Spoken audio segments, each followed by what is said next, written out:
Welcome aspirants in our aspirant channel aspirant prelims 2022 question with answer.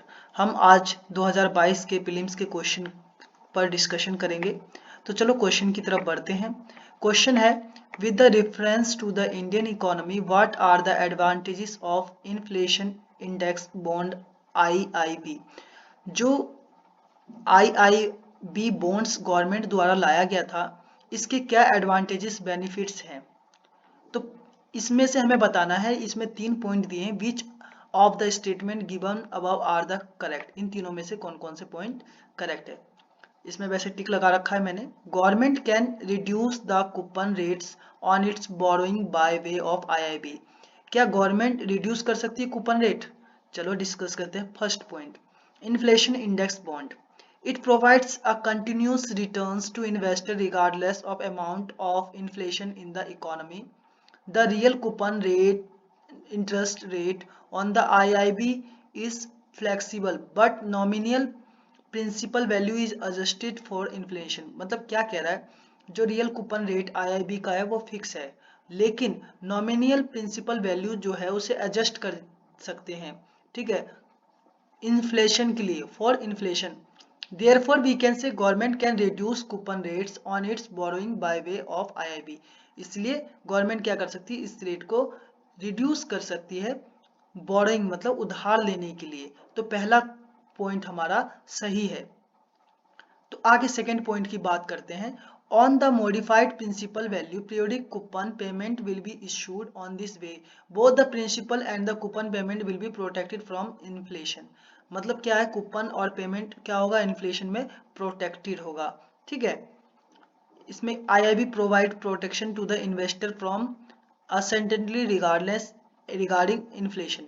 तो वही इसमें बताया गया है कि जो हमारा आईआईबी है प्रोटेक्शन प्रोवाइड करता है, ठीक है, इन्फ्लेशन में। चलो इसको और आगे समझते हैं क्या है। When the bond matures is adjusted principal for face value whichever is greater will be paid. मतलब जो भी ग्रेटर वैल्यू होगा इन्फ्लेशन महंगाई के समय, बॉन्ड के लिए वो पैसा दिया जाएगा।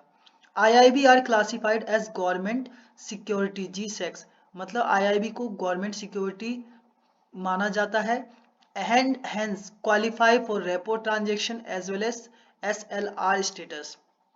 और इसको रेपो ट्रांजेक्शन के लिए भी माना गया है एंड एसएलआर के लिए भी।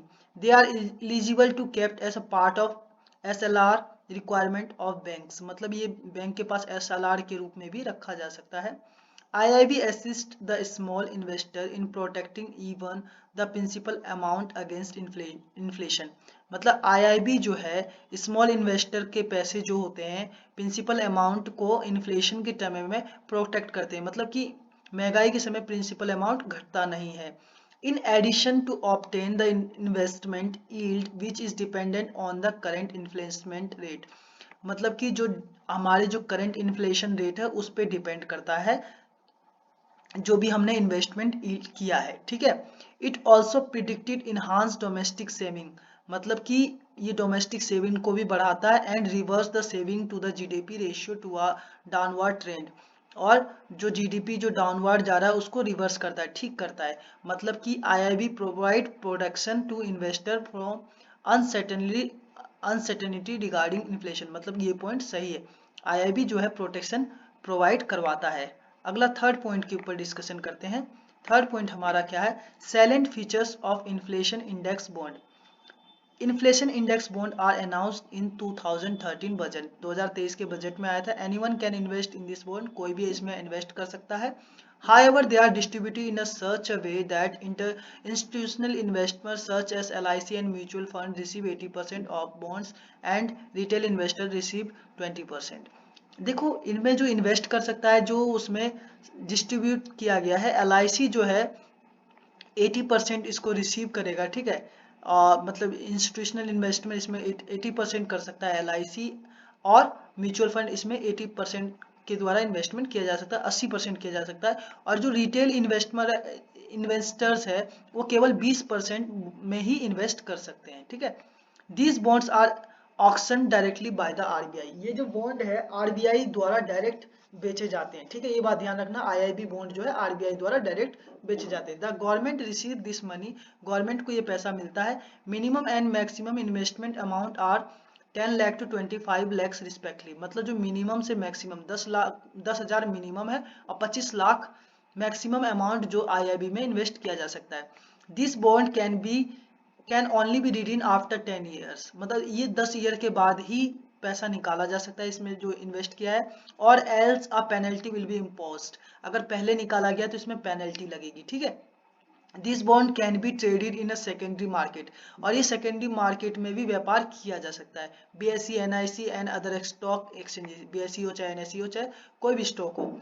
However, if they are sold in secondary market and profit is made, अगर देखो अगर सेकेंडरी मार्केट में अगर इसे बेचा गया, सोल्ड, एंड प्रॉफिट कमाया गया, profit capital gain is tax is to be paid, तो जब भी मतलब प्रॉफिट कमाया गया तो इस पे टैक्स हमें देना पड़ेगा। तो इसमें थर्ड पॉइंट देखो क्या कह रहा है, the interest receive as well as capital gains on IIB not taxable, क्या टैक्सेबल नहीं है? नहीं, टैक्स लगता है। अगर आपने सेकेंडरी मार्केट में बेच के इस पे प्रॉफिट कमाया है तो आपको टैक्स पे करना पड़ेगा। थैंक यू दोस्तों, आपको ये समझ में आ गया होगा। ये 2022 का प्रीलिम्स का क्वेश्चन है। तो we will meet in the next question.